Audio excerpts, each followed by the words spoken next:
independent, and I think uh, morning of resilience. To start with our virtual orientation. I think we just have a limited time for this orientation, so please bear with us. We will have our deepening by GC na lang by teacher for the topic to be discussed today. Okay, yan. Ayan, by the way, so I am the one in charge sa topic 1. But before that, my respect to our uh, school head, our very hardworking school head, Sir Dr. Raul Di Mahulangan, our senior high school focal person, Sir Joaquin Lupas, siyempre may very good fellow teachers na nandito ngayon. If ever mga parents na nanonood din ngayon, and of course, our grade 12 students who will undergo the work immersion for this school year, which I am considering them as lockdown generations that is full of resiliency, and of course, they are independent, and I think uh, full of initiative to go under with our work immersion. So, pre-COVID, good morning to all of you. So, our topic for today, syempre, and I'd like also to thank our technical support, Sir Ralph Rolden Kalanok. Siya yung nag-assist sa amin in terms of technical support. Then the question now is, are you now ready to work? So with this health crisis na meron tayo, the question is, are you ready to work?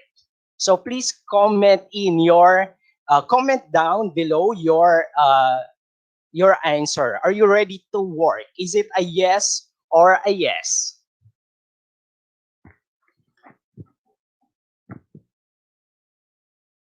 Since we are talking about work immersion, of course, it is not only, this is actually a preparation for your real job in the real work immersion world. So, ayan, sabi ni Nicole, yes, yes. Sabi naman ni Giward, yes sir, yes po. Sabi ni Jonathan from Deuteronomy. So let's now have the next slide, please. So, our objective for this discussion is we have to define work immersion and its nature. So, we have to define work ethics, enumerate the characteristics needed in developing good work ethics, and of course, get oriented on the different work ethics, and we have to practice good work ethics. That will be our objectives. So, for our pre-test, of course, I have here a game wherein to test if you really have the idea what is work immersion all about. So please, okay, wait lang.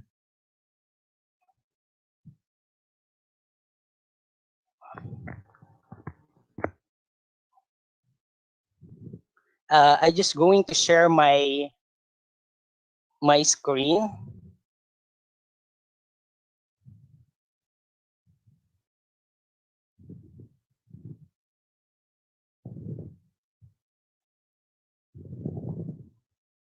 Ayan, nakikita po ba yung screen?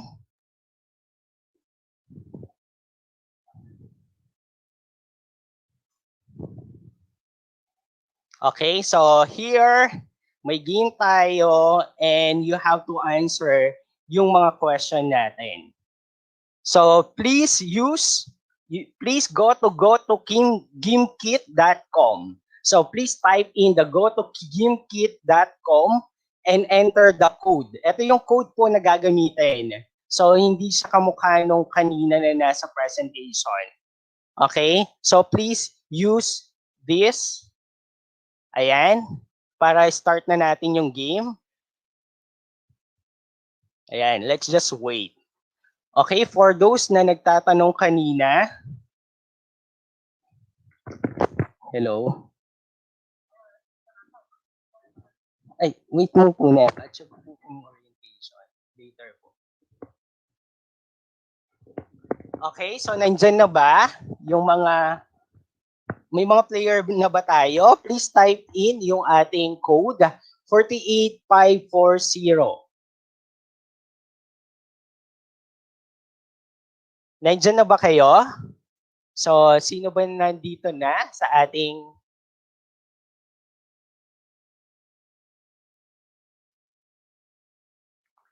Nakikita ba ako? Wait. Ayan, nakikita ba yung code? Nakikita yung code? So, you have to go to GameKit 48540. Wala pang mga players na nandito sa screen. Wait, parang mali yata yung nakashare ko.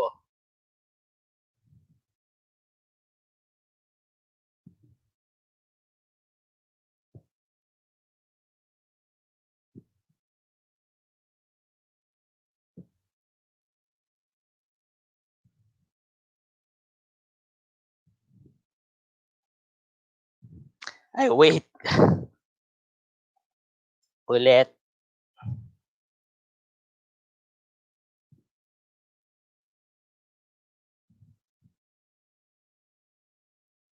Okay, so again, so for our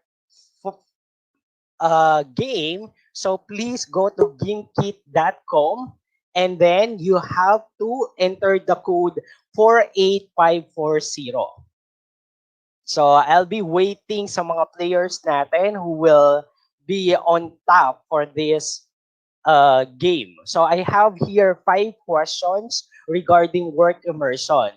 It's just for me to test if you really have an idea what is work immersion all about.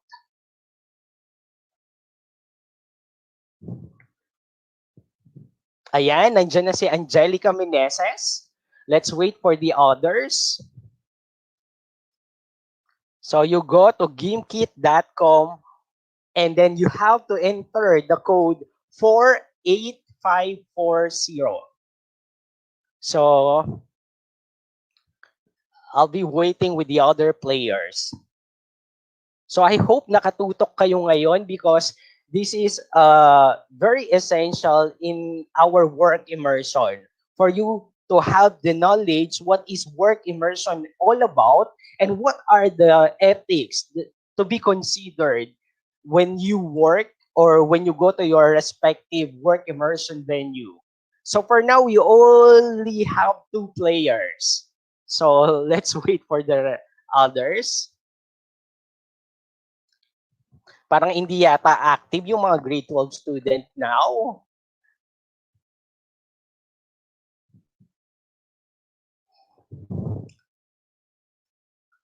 Okay, so we have 2 players.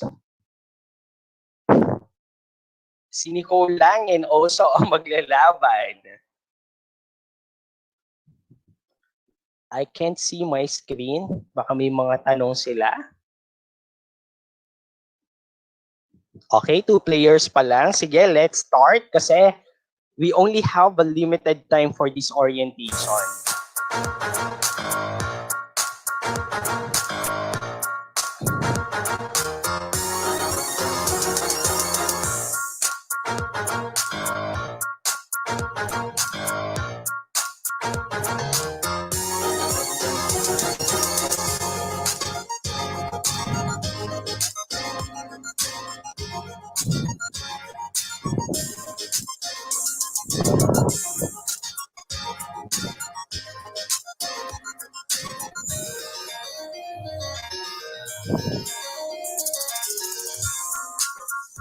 So Mark Leasing takes the lead. So Andrea takes the lead.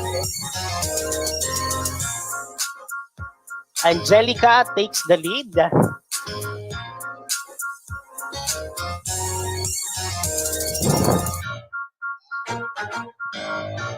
Sino kaya yung ating magta-top who will take the lead for this game?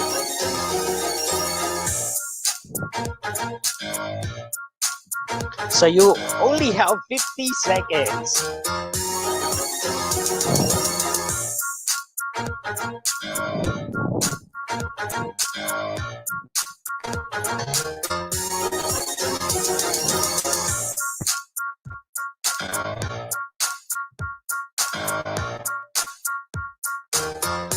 Ayan, Elia Bella Don't Be Right takes the lead.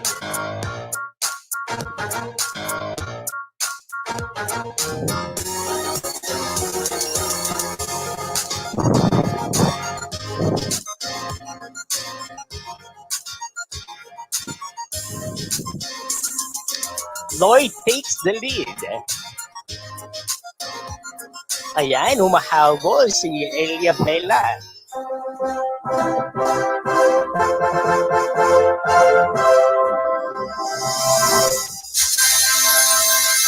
Okay, so here are the winners. So we have third, Patricia Pingol. Congratulations. Second is Lloyd na naka $2. And of course, our winner, congratulations to Elio Vela Don Biray. So you got the first place for this game. So palakpakan naman natin sila. So pumangapat si Nicole followed by Kay. Okay, so there you have it. Congratulations to our winners.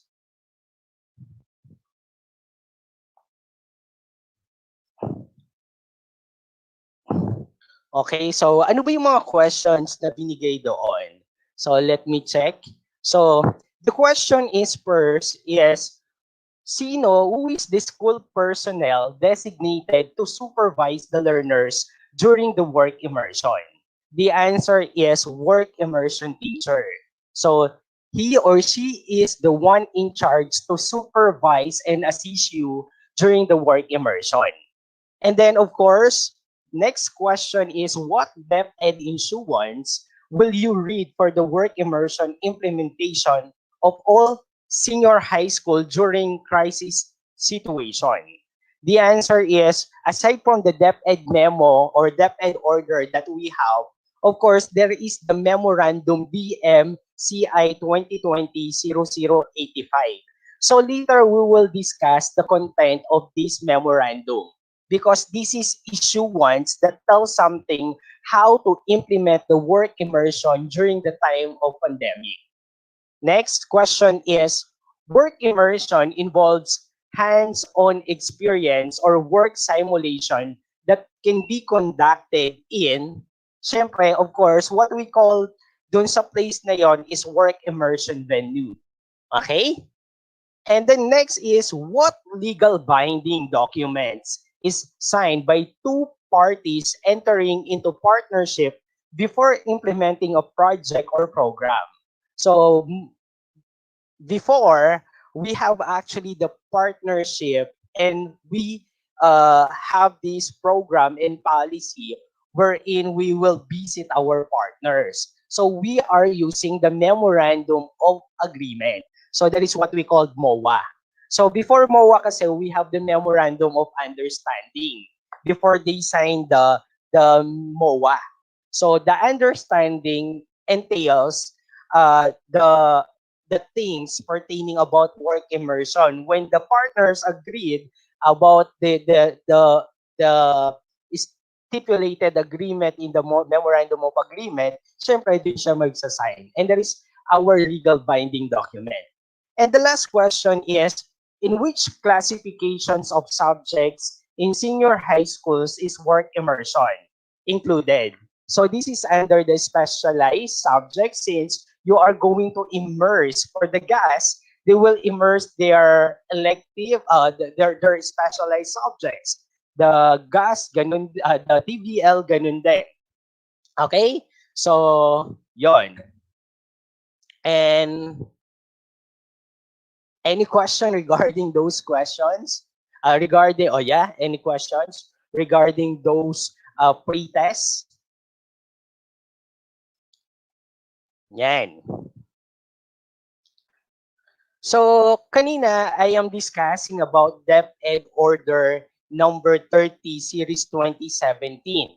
So, this tells something about uh, the latest guidelines for work immersion implementation during the crisis. So what is the content of this?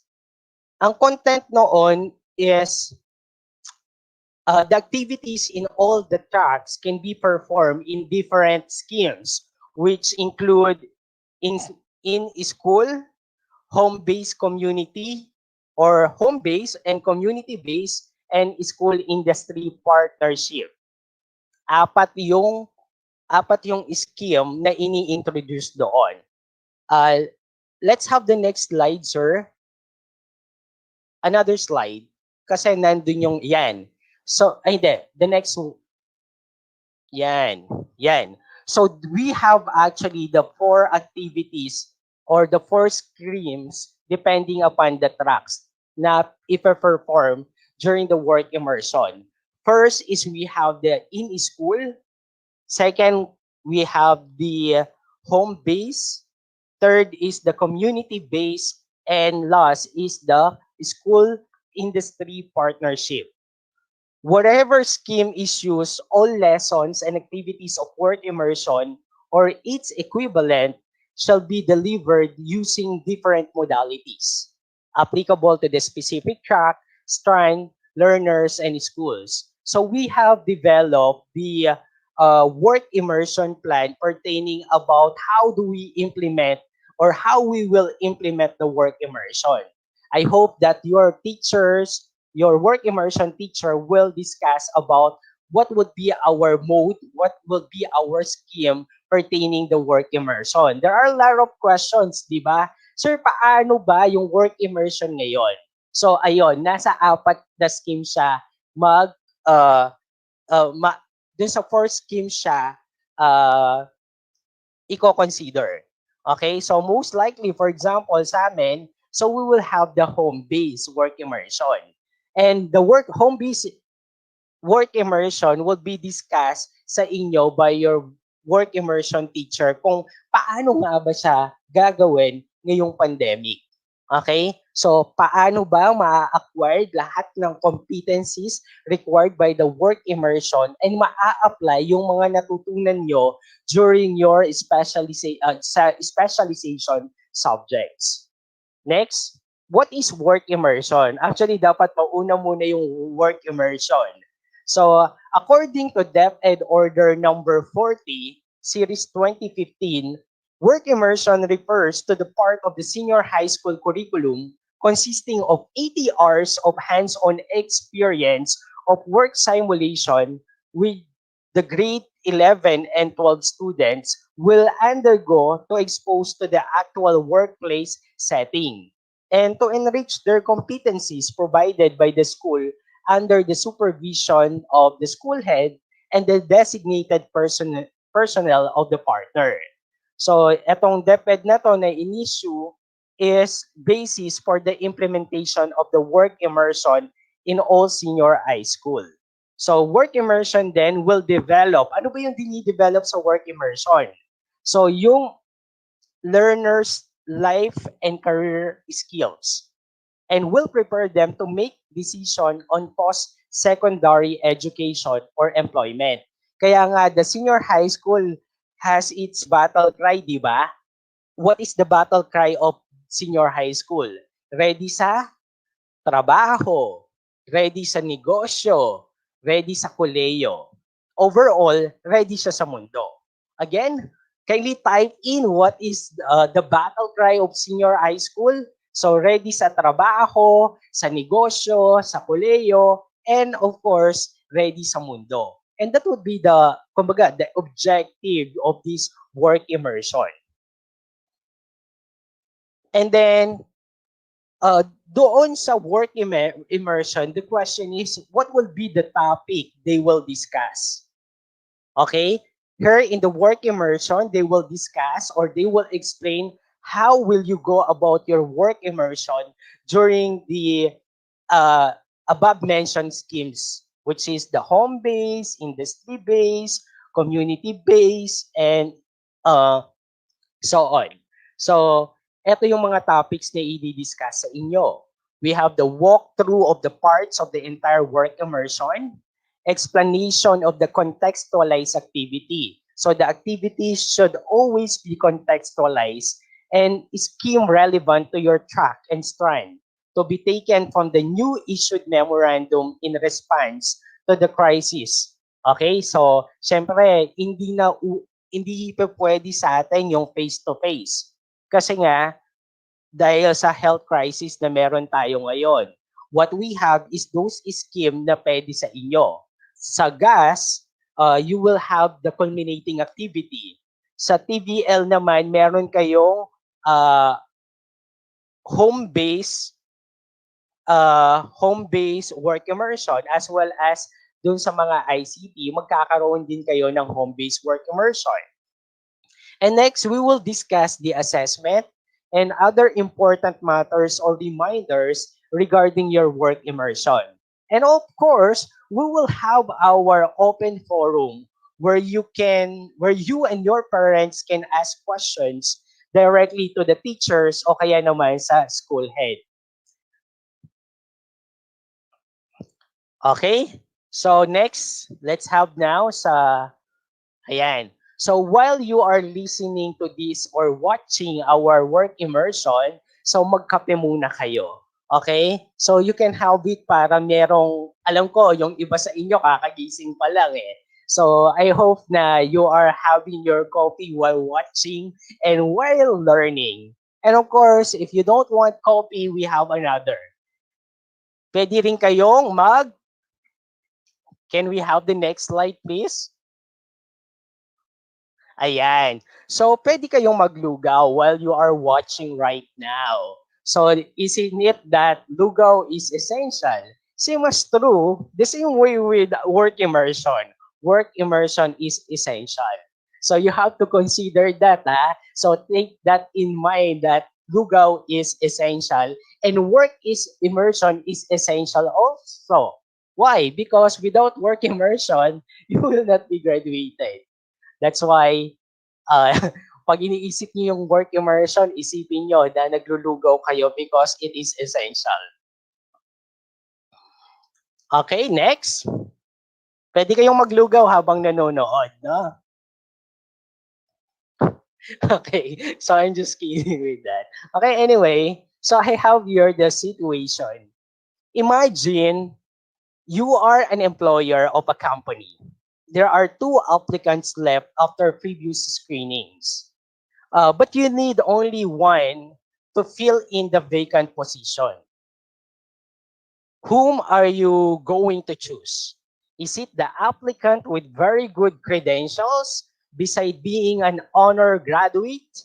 But during the interview, he appears to be arrogant as seen on his ways or action. Or is it the other applicant who is just an ordinary graduate but seems to be humble and sincere as what is projected in the interview? Please comment your answer. Sinong pipiliin nyo? The applicant na may magandang credentials o yung applicant na hindi kagandahan yung credential or ordinary graduate lang siya but seems to be humble and sincere? Please comment your answer. So tignan ko yung mga sabi ni the second applicant because attitude matters, sabi ni Facebook user. So, para hindi lumitaw na Facebook user, kindly add yung inyong yung StreamYard doon sa inyong Facebook. Okay? So, halos ang sagot ng mga to ay, ayan, si Cyril K, kalat mo dito. B, ay, ano yung kakalat niya, Cyril? Huwag mong ikalat kung lugaw yan or kape. Okay. So, next, yung second applicant, yung mga sagot nila. So, it seems that you are, uh, uh, yung paminta yung ikakalit niya, Cyril. So, tapos na tayo sa lugaw. Dito na tayo mag-focus sa, natin, sa situation. Titignan natin if you really analyze this statement or this situation very well. So, halos ang sagot nila ay applicant. Okay, so most of the time, many choose the second applicant. And it seems obvious na masasabi natin na it may not be as academically, merong sumagot. Sabi niya, the first one po kasi his attitude affects his performance. Oh. So, ibig sabihin, the second one, okay, the second applicant, okay, so it may not be academically good. Si second applicant, hindi siya academically good as the other applicant, but the way he answers during the interview revealed his character. The interviewer consider much the attitude. Sabi nga nung kanina, attitude matters. That's why your attitude towards work is very important, which is about our lesson for today. And that is work ethics. Ayun. So medyo naguluhan daw siya. Oh, I know naman kasi your justifications reflects the second applicant. Okay? So no worries with that. So let's have now the second slide. The next slide, please. Oh, ang galing na nilang mag-analyze, oh. The second applicant daw. So let's take this illustration. So meron to describe what is character or what is character all about. Wait, nawala na ako. Ayan. Sino yung nakikita nyo sa presentation? So we have actually three characters in Sinet. So we have sablay, sakto, and sayang. So sabi ni narinig ko to kay Bo Sanchez Sabi niya, to succeed in life, you need two things. So, what are these two things? You need the capacity and character. So, based dun sa situation natin, sino ang mas maraming capacity? Sino yung mas angat in terms of capacity? Is it applicant number 1 or number 2? Comment your answer below. Again, I'll repeat the questions. If you consider the situation, which of the two has this higher capacity? Is it the first applicant or the second applicant? Ayan, Oh, si Juan po, the first applicant, sir, sabi ni Trisha Jane. Okay, how about sino naman yung mas angat in terms of character? In terms of character, sino yung mas angat? Is it the second applicant or the first applicant? Okay. Siyempre, in terms of capacity, mas lamang si applicant number 1. In terms of character, mas lamang si si applicant 2. So, ang ibig sabihin nito, ito yung sinabi ni Bo dati na narinig ko that character, yung wait, naguluhan ako So let us just first define yung dalawa. Ano ba yung character at ano ba yung capacity? Capacity is what do you do. Character is who you are. Again, capacity is what do you do and character is who you are. Capacity is your abilities, skills, gifts, talents. Character is your old-fashioned virtues. Your old-fashioned virtues. So the best definition I read about character is that character is who you are when no one is watching. Ikaw daw talaga yon. Character is who you are when no one is watching. Kasi doon mo may lalabas yung sarili mo pag wala nang nanonood. But when you have this audience, sometimes we are, kumbaga, transitioning. We are changing our character based on how others accept us. And that is what we call character. So, if we are going to compare the character sa car, yung capacity sa car and the character sa car, ang yung capacity, yun yung car. And yung character, yun yung fuel. The car can be a Porsche or Jaguar or Lamborghini, but it doesn't matter. I don't care how powerful the car is. Without fuel, it won't go anywhere.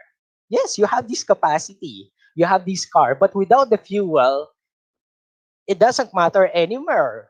'Di ba? It won't go anywhere kasi wala siyang fuel. In the same way, your capacity can be incredible. But if you have no character, you won't go anywhere to. You can't go anywhere to without character. You have to take that in your mind, okay? You have to put that into your mind. Okay? Tignan natin yung tatlong character na to, si Sablay, si Sakto at si Sayang. Si Sablay, meron tayong formula. Let me have this formula. Character multiplied by capacity. So character is a great multiplier of our capacity. So i-rate natin sila ng 10 is the highest and 1 is the lowest. Okay? Are you now ready? Okay, sige. Si Henry, si Sablay is yung capacity niya as in marunong siya, is a person of full of kumbaga full of wisdom. He can speak to people very well eh. When people, pag siya na yung nagsasalita, people will listen to him. And of course, he was able to arrest the behavior of others regarding about his opinion and ideas. So, ganun siya kagaling eh. Kaya lang, hindi siya honest. Hindi siya trustworthy. Wala siyang consideration sa iba once na nagkamali yung employee niya. So basta na lang i-fired without listening to the reason or justification ng kanyang employee. And ganun siya kasama. So ngayon, ang character niya, ang capacity niya is 10. Kaya lang, yung character niya medyo sablay. Ang character niya, if we are going to rate him, 1 is his character. So ngayon, i-multiply natin yung capacity, i-times natin yung character niya na 1. So 10 times 1. What is the answer? The answer is 10, di ba?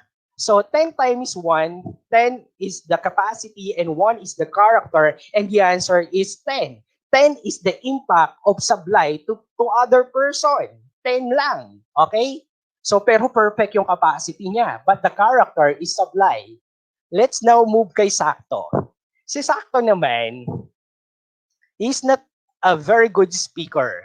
His intelligence is below average. If we give a number for his capacity from 1 to 10, ang capacity niya is 3.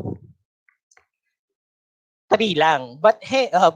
Sakto's character is superb. So he's honest, trustworthy, faithful, loyal, and when he see people na nahihirapan, he's willing to give his time and also effort to help that person. Ganun si Sakto. So, but he's not good when it comes to speaking. He has no idea, he has not intelligence compared kay Sablay. And his his capacity is only 3, di ba? Ngayon, yung character niya is 10. So let's now have 3 times 10. And that is the impact of Sakto to other people. Ano yung impact niya? 30. Mas mataas pa rin siya kay Sablay. Okay? Just because of his character. Next, let's have the last one kay Sayang. Sayang is a very good speaker. He is intelligent. He knows everything. He has this technical know-how. He knows how to use instrument, a violin, and so many others. Sobrang mapapawaw ka talaga when you see Sayang because of his full wisdom. Kaya lang, yung character niya, when he meet people, he has no friend eh. Kasi alam nila na si Sayang is halimaw yung character niya. So, He's an immoral man. He's not only dishonest, he abuses the goodness of people. Ina-abuse niya yung goodness ng people. His character, okay, 10 yung capacity niya kasi magaling siya. Kaya lang, yung kanyang character is zero. Imagine kasi abusive tong tao na to. Ngayon, multiply 10 times zero. And that would be the impact of sayang sa mga tao. His long-term impact is zero. Imagine that. And there is a story about capacity and character. So na binanggit natin sa situation. Isn't it? Uh, my point is capacity without character is very dangerous. 'Di ba? Kung makikita natin na kahit hindi ka kagaling pero your character is superb. Wow. So you have this long-term impact dun sa ibang tao. Did you get it? Okay? So that's it. And I think siguro yun lang talaga yung myth ng work ethics. When you have this character, uh, you will be able to succeed in your life, to achieve your full potential as a person and as a student. Okay? So you have to take note of that. Next. Ayun. What is work ethics? That is the question. Alos sinagot naman natin yung question na yon dun sa discussion natin a while ago. So work ethics is a collection of values and behaviors which people feel are moral. So these are values, these are behaviors. If we are going to consider psychology, may sinasabi sila na our great foundation ng character and values natin nung bata tayo. So what kasi maraming contributory factor on how we will behave in a certain situation. And that is what we call ethics. Next. Okay, so ayan, ang sabi ng Webster Dictionary, work ethics is a group of moral principles, a standard of behavior, or set of values regarding proper conduct in the workplace. Some of you, after graduation, you might prepare to work right away, or other after college, they will go on work. During this work immersion, you will be deployed in a certain institution or company. It is necessary to know your actions conform to the work ethics. Sige, tanungin mo yung sarili mo. You can ask yourself, do I show respect to everyone in the workplace? Or if we're going to put it in the context of our home, okay? So let us consider, do I show respect to my parents, to my siblings inside the home? Am I becoming rude to others? Am I becoming rude to my friends? Or did I tell the truth about the problem? There are many instances or stories you heard about employees being fired, di ba? Bakit kaya napafired sila? Okay? From job or work. What could be the reasons? Okay, these are some of them. Bakit sila napafired? First is non-compliance with the rules and regulations. Once na nagtrabaho ka, you are bound with the rules and regulations of that organization and of that with an institution. Okay? Hindi ka pwedeng gumawa ng sarili mong batas. So the moment that you enter with that company, you agreed with those rules and regulations.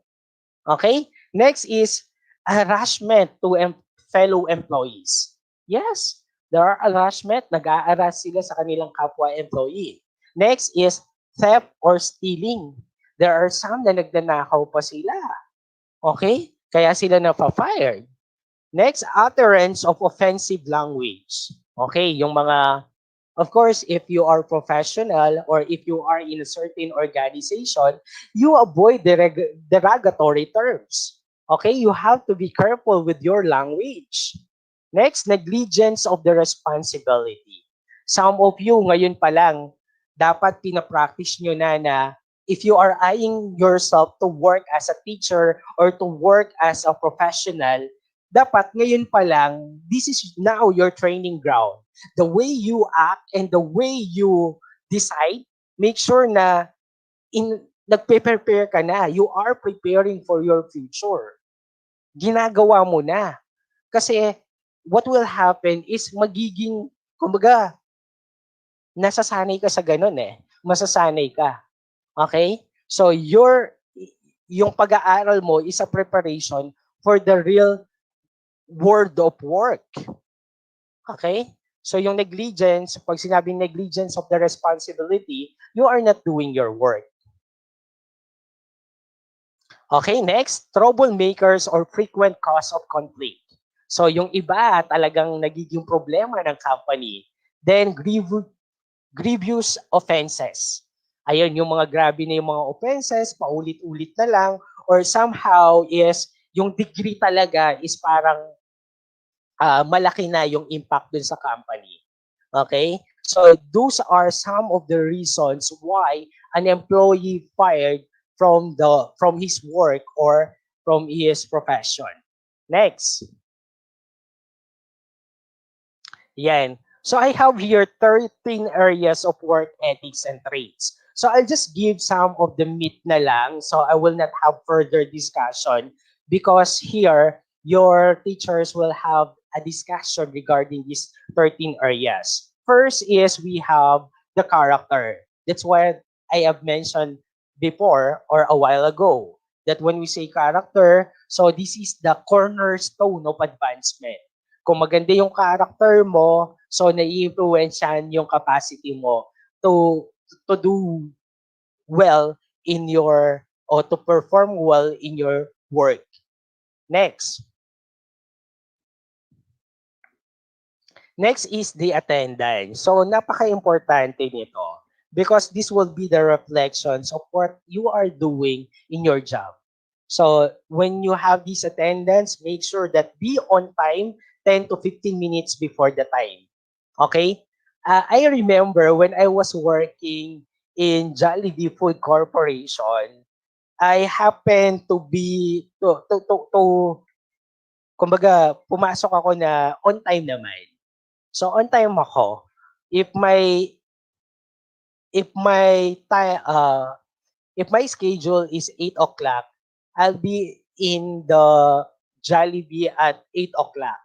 And then one of our managers told me na it should not be the case. When you are on time, you are late, sabi niya. Nasan pa yung time mo to prepare for your work? Because you are going to prepare before you go with your work. You mean to say that when you go to that to your to, when you attend to your work, so ibig sabihin yung 8 o'clock din mo siya gagawin. No, sabi niya. But being on time is being late. So be on your work 30 minutes before your scheduled time. Why? Kasi yung time na yon, yung 30 minutes will be the time for your preparation. Ayusin mo yung sarili mo, titignan mo yung damit mo, then you are going to fix and to compose yourself, and that would be 30 minutes. Kasi once na on time ka dumating, magra-rattle ka. So when you face your customers or when you go with your work, so hindi na siya ganon ka hindi ka ganun ka-ready. So, you have to give what is due with our company, ang sabi niya noon. So, please train yourself to be on time, to be before the time. Okay? So, it should be 10 to 15 minutes or much better if it is 30 minutes. Don't abuse leave time. Avoid absences without valid and important reasons. You know what? Yung mga 13 areas ng work ethics na to, this is not only applicable. This is not only applicable with our uh, with our work. This is also applicable with your study habits. Diba? Lawin nyo lo. Itang attendance, itang character. When you apply it with your yung sa klase mo o dun sa study habits mo, mm, I assure you that you will be successful one day. Okay?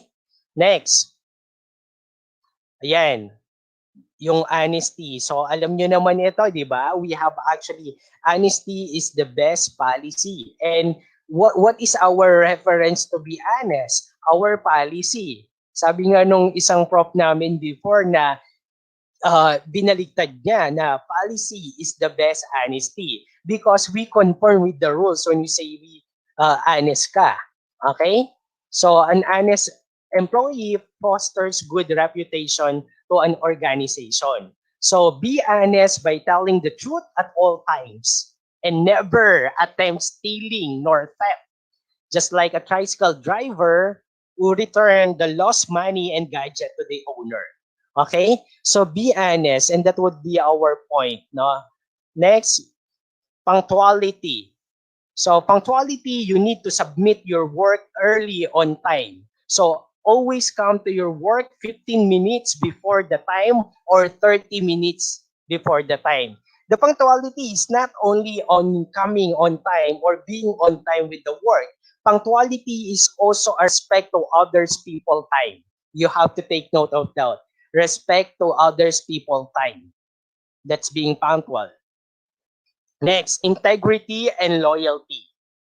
So, sa integrity and loyalty, of course, ang pinag-uusapan dito, sabi nga, is pagiging human person mo and your dignity. So, yung loyalty mo, not only sa trabaho mo, as well to yourself. Never disclose, nor reveal, nor share confidential matters. You must be trustworthy so that people will rely and trust you. Kung, for example, may mga bagay na confidential, you just have to keep that. Okay? Do not disclose, do not share it with others. So, sabi nga, pag nagme-meeting, di ba? What you hear here, what you see here, stay here. So, parang ganon. Lahat ng narinig mo, lahat ng nakita mo, dito lang yan. Okay? And that is integrity and loyalty. Next, we have teamwork. So, be a good team player with your colleagues in a workplace. Ito, always help one another to achieve more. Okay? Always help. Okay? Kumbawa, if you are done with your work, then if you have this spare time, you can help them to their work to achieve more.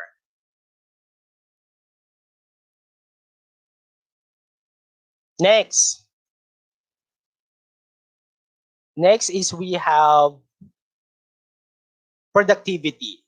So you have to accomplish more within the stipulated or specified time. Never use time for doing nonsense things like chatting, gossiping, texting. So maging productive ka. There are some of you sometimes they are just wasting their time with the use of their cell phone while working. So hindi pwede yon. So sanayin niyo yung sarili ninyo na mag-focus dun sa mga ginagawa ninyo. Okay? So lalo na sa ngayon, 'di ba? This is applicable how productive you are in times of this pandemic.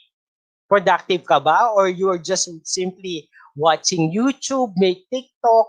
No, take advantage of this lockdown. Take advantage of this opportunity of this pandemic to improve yourself. You improve yourself. Pwede kang you read books that is aligned with your objectives. For example, you want to become a doctor someday, read some of the medical books. So somehow you are preparing yourself to become one. Do not just simply wait for that time. You prepare. So ngayon pa lang, you start it now. Okay? Next, we have reliability. When we say reliability, it is a quality of being able to be trusted or believe because of working or behaving well. Your employer trusts you that you can do your work without so much supervision. You can also be asked for help at times your employer and your coworker. 'Di ba? Pag ay ito reliable to. So I'll be asked something from from him. So I will depend to him because he's a good companion. He's good uh, in terms of the quality of his work. So dapat ganon, di ba? Okay, next. Nandiyan pa ba kayo? Are you with me? So malapit na lang naman ako. Are you with me? So uh, comment down below if it is kung nandyan pa kayo. Yan. Yung iba sa inyo naglulugaw pa, no? Tsaka nagkakape. So, continue that. Okay, next natin is the commitment to excellence. Ayan, sabi ni G. Ward, yes po, sir. I hope you are learning, di ba? Doon sa mga sinasabi ko. So, yun. Commitment to excellence. Ito tayo, no? Maging siguro ano natin to, maging credo or ano natin siya, values natin na when we are working, we are not only settling for, hindi lang tayo nagsisettle for less. Okay? You do not only work for compliance, but you work hard to produce the best output or best quality. Parang ang sarap pakinggan na sinasabi sa iyo na you are an effective employee.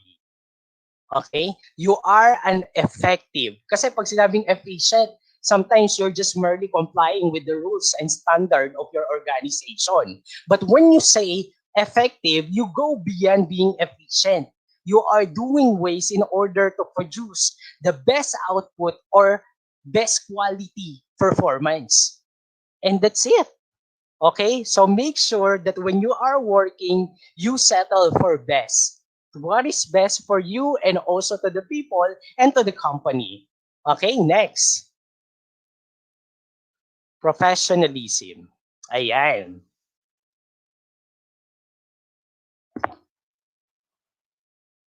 When we say professionalism, napakalawak kasi ng idea ng professionalism. Hindi lang siya, ay, professional siya. Paano siya naging professional? What are the things associated with being professional? It is more than just how you look, but it's a way of speaking, behaving, and even thinking that helps a person to be successful in the workplace. You must know how to follow all workplace rules. And of course, in following them, you have to understand them as well. You also know how to admit if you made a mistake and learn from it. There are cases like that you will commit mistakes, so you will have failures. But of course, you need to admit and try to seek help in order to improve yourself. And ask help if you're not sure on how to handle situation. 'Di ba? Hindi bawal magtanong kapag hindi ka, kumbaga, hindi siya kawalan sa'yo kung magtatanong ka. Okay? There are some kasi na mataas yung pride, di ba? They don't want to ask. Kasi parang yung pagtatanong sa kanila is just being less of themselves, which should not be the case. Kapag nagtanong ka, hindi mo siya alam. So you need someone to assist you and to answer your queries. Okay? Language is an important aspect of communication.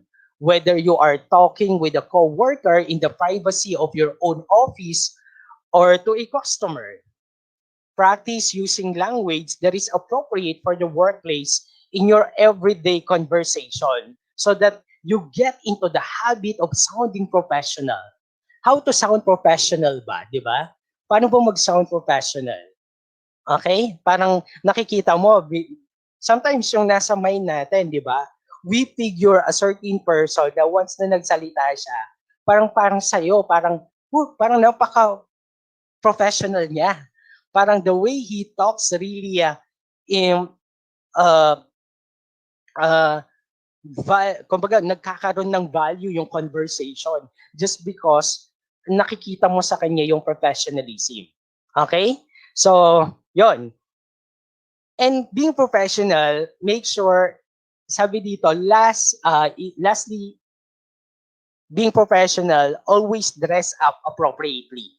Napakalaking impact on how you dress pag professional ka. Why? Kasi it will leave an impression dun sa mga taong makakakita sa'yo. So buti naman ngayon, uy, naka-uniform ako ah. Yeah, I just want to be sound as professional kasi that's part and parcel of our work as a teacher. Okay, next. Ayan, next is, yan, we have, ay baliktad pala, dito pala siya. Ayan, attitude. Parang yung sinabi ko na rin, kasi kapag sinabi nating attitude, nandyan na lahat eh. Many always look for an employee with right attitude. To be better employee, you must listen to suggestion. Be positive on different challenges. You also accept responsibility entrusted to you and admit your own mistake if ever you commit one. Respect everyone in the workplace. Okay? Be humble. Hindi lahat alam mo. Okay? So make sure there is the humility when you work. So you have to think of others as well. You respect them because respect begets respect. Next, cooperation. So how do you demonstrate your cooperation in a workplace? Paano nyo din i-demonstrate? Sir, I am sharing my ideas. Sir, uh, en- I engage myself to work with them. Parang you know how to follow the rules and regulations of the workplace. You also know how to get along with others. Okay? So make sure na you get along with others ha, kasi you need them sa work ninyo. Besides, you also show appreciation of the privileges and never abuse them. If you've given the privilege, so do not abuse them. Okay? Next. Ayan. Kanina sinabi ko, yung professional appearance nyo nagmamatter. Yung grooming ninyo nagmamatter. Kasi that would leave an impression to others. In today's competitive and modern business world, it is highly essential to adhere with professional appearance and grooming for the workplace. You need to keep in mind the following basic guidelines for good grooming in the workplace. Yung good grooming, yung paano ka kumilos, paano ka manamit, and kung paano ka maging, kumbaga, kung paano ka makita. Kasi yung iba pag itsura pa lang, karespe-respeto na to. Di ba? Ire-respeto mo na siya. That's what professional appearance all about. The way you, kasi meron sa inyo when you go to church, di ba? Kita na, kulang na lang, nakikita na nila yung kanilang maselang bahaghari. No, do not do that, di ba? Parang dinidisplay mo yung sarili mo. You are worthy. Huwag niyong ipakita sa public yung inyong maselang bahaghari. Be professional. Even you are, di ba may nakikita akong mga estudyante na ang igsi ng short. What is their intention, di ba? So, I am not, kumbaga, I am not against with those people na, sir, this is the way how we dress. Pero lagay natin sa konteksto na nasaan ka ba? Nasa school ka, you dress appropriately. Nasa simbahan ka, you dress appropriately. Kung nasa bahay ka at walang makakakita sa'yo, then go on. You wear. And of course, you have to consider the rules and regulation always. If your company do not allow you to wear such, do not wear that. Okay? So make sure you are adhering doon sa mga rules na yon. Okay? Next. Ito yung mga tips. So, wait, para makita nyo. Ayan. Always be neat and clean, including your teeth, fingernails, face hair, and even your shoes. Keep your pockets empty and as much as possible, avoid tinkling coins or key and bulges sa bulsa ninyo, no? Avoid eating candies, smoking cigarettes, and chewing gum when you are inside the office. Next, use portfolio case. Ito for the professional na tong number 4. Ito na tayo. As much as possible, get rid of tattoos and body piercings, for this will just make you look untidy and unprofessional. So, yon, as much as possible. Kasi sa mga food industry, they will going to check to you na kung may tattoo ka ba or kung may mga body pursing ka. Titignan nila check nila kasi uh, kasama yon sa sanitation standard nila. Kapag may tattoo or may ear piercing, most likely hindi nakukuha. So gusto nila kasi you will handle food, you will handle uh, uh, these different gadgets. So gusto nila malinis. And then wear light perfume, cologne, and minimize using lot of jewelries. Okay, uh, wag kayong masyadong magsuot ng mga jewelries. Kapag yung mga dangling lalo na. So, kailangan kaaya-aya kayo na nakikita, professional. Sabi dito, you need to look responsible. How to look responsible ba? So, to look responsible, of course, is you have to have this professional appearance and always be neat and clean. Always. Okay? Next. Ayan. You have to remember this. Ano yung nakikita ninyo? Okay? Ang nakikita nyo is a cat and a lion.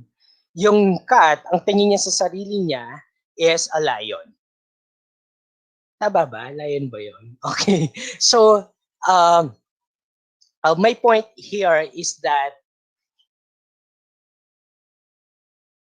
when you work, kahit parang nawala ako. As a cat, nakikita niya yung sarili niya as a lion, a strong person when he's dealing with all the problems and struggles na meron siya. Minsan kasi ang tingin natin sa sarili natin is we look so low, kumbaga yung self-esteem natin, pero deep inside us, once we work on that, yung character natin, ganun siya kalaki na nakikita ng pusa na yan.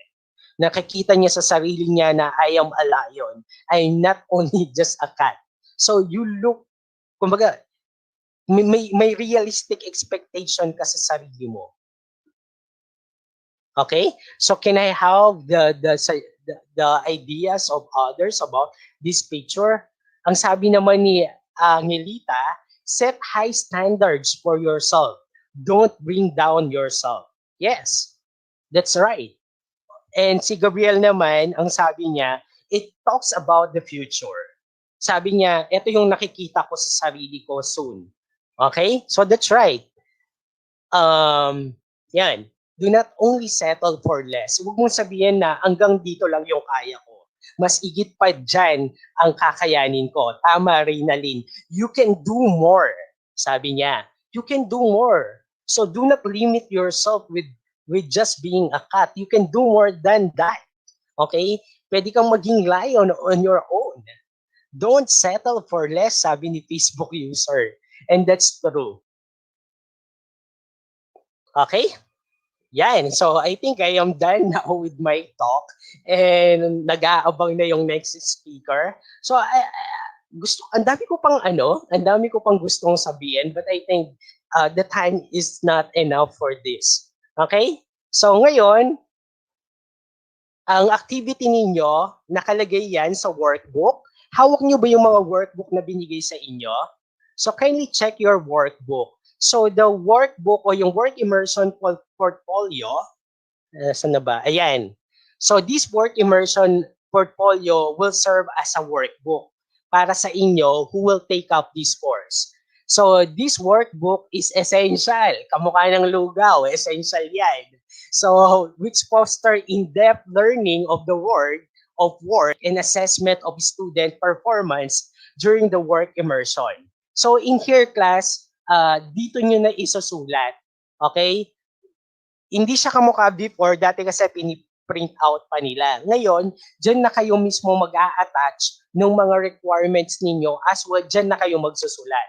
So for our activity 1, so patingnan doon sa workbook ninyo, ang nakalagay dyan is, work is on your way. Are you prepared to work? Do you have the potential, character, talents, and skills to take up the vigor of being a worker? What should you possess to become a good worker? How will you prepare for work immersion? Just simply answer these questions in an essay form. Okay? Isusulat nyo siya doon sa work immersion workbook ninyo. Okay? And then, doon sa bandang dulo ng work immersion workbook ninyo, tignan nyo. Meron kayo doong, sir, next, meron tayong assessment form kung paano kayo i-rate. Next pa, sir. Ayan. Ayan yung assessment ninyo. Lahat ng mga gagawin ninyo, you will be assessed at meron tayong performance indicator. Sa performance indicator natin, lahat ng competencies natin, yung expected behavior and also appreciating the importance ngayon, ayan, that will be our indicators. We have excellent, very good, good, fair, and poor performance para sa six.